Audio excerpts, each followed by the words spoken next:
Welcome to Advocate Today. I'm Aaron Dean. This year marks 60 years since the bombing of a Birmingham church that killed 4 black girls. Denise McNair, Cynthia Wesley, Carol Robinson, and Addie Mae Collins were killed when members of the Ku Klux Klan set off a bomb at Birmingham's 16th Street Baptist Church in September of 1963. Nearly 24 others were injured.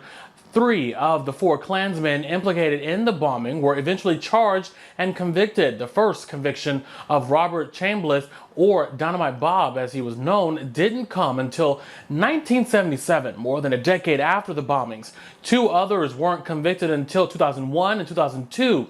A 4th man died before he could face charges. The sermon that was scheduled to be preached that day was titled "A Love That Forgives." Their families and communities are working to make sure that their legacy is never forgotten. Former President George Bush is calling out Republican lawmakers who want to end a life-saving HIV program. The program is commonly known as PEPFAR, which stands for the President's Emergency Plan for AIDS Relief. It focuses on HIV/AIDS research, prevention, and treatment in more than 50 nations. PEPFAR claims to have saved over 25 million lives over the course of 20 years.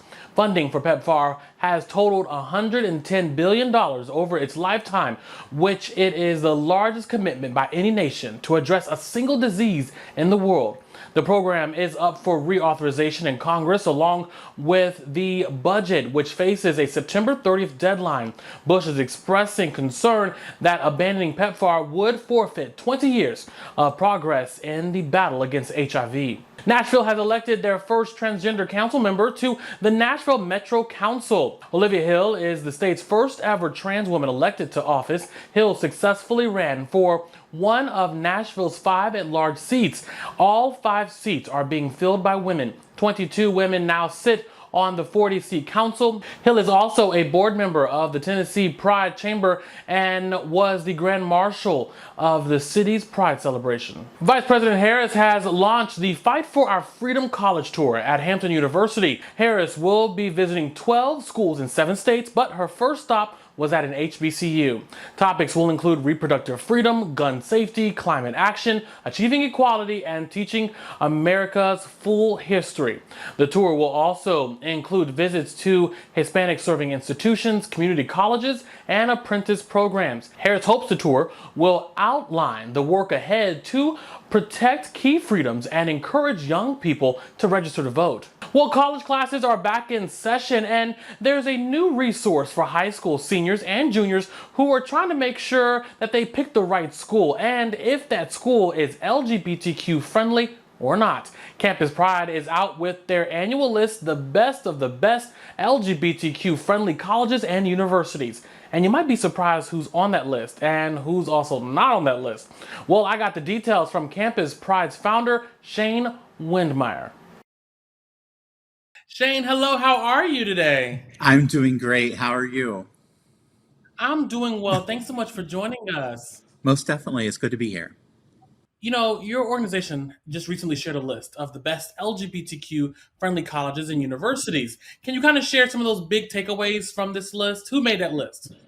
So, the big takeaways are that, there are college campuses out there doing amazing work and, have been doing so since the 90s, really. And many of them on the best list are the pioneers leading the way, sometimes in states that are, not as liberal or progressive.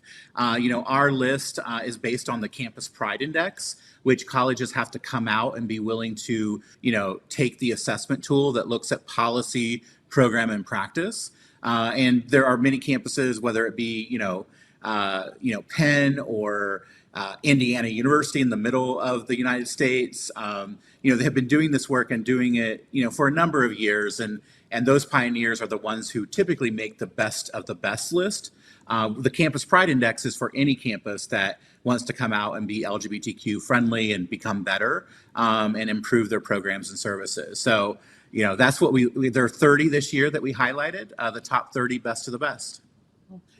As we all know, there's several parts of the country that are experiencing attacks on education when it comes to marginalized communities. What is Campus Pride seeing on the collegiate level when it comes to these attacks? So I never thought that we would go back to a time when there would be invisibility or people trying to silence us, particularly on college campuses, because colleges' campuses are about academic freedom, which, part of academic freedom is having diversity and inclusion.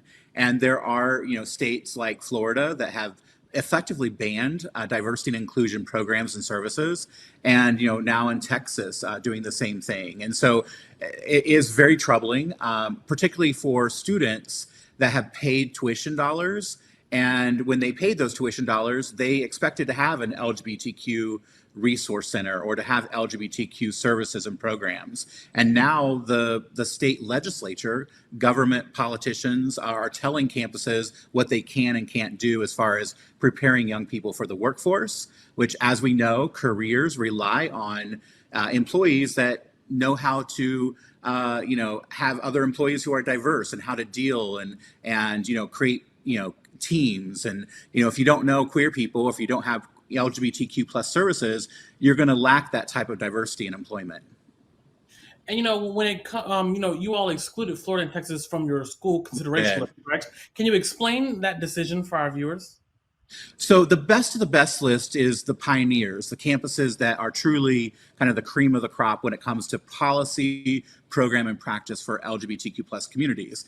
And so because of the laws, not because of the campus or the people on the campus or the students or the people who are working really hard, but because of the government officials, the politicians in the state of Texas and Florida who have said that, we're going to ban these services. They now have a law on the books.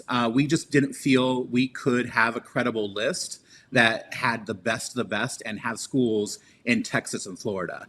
However, those campuses can still be part of the Campus Pride Index, which anyone can find at campusprideindex.org and learn about schools in Texas and Florida that are still trying to provide a safe space despite the politicians, the government officials in their state.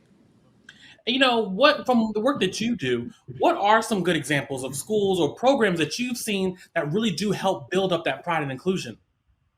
So I think what's important from Campus Pride's perspective is that every campus takes responsibility for its LGBTQ plus students in kind of the institutional policies, programs, and practices.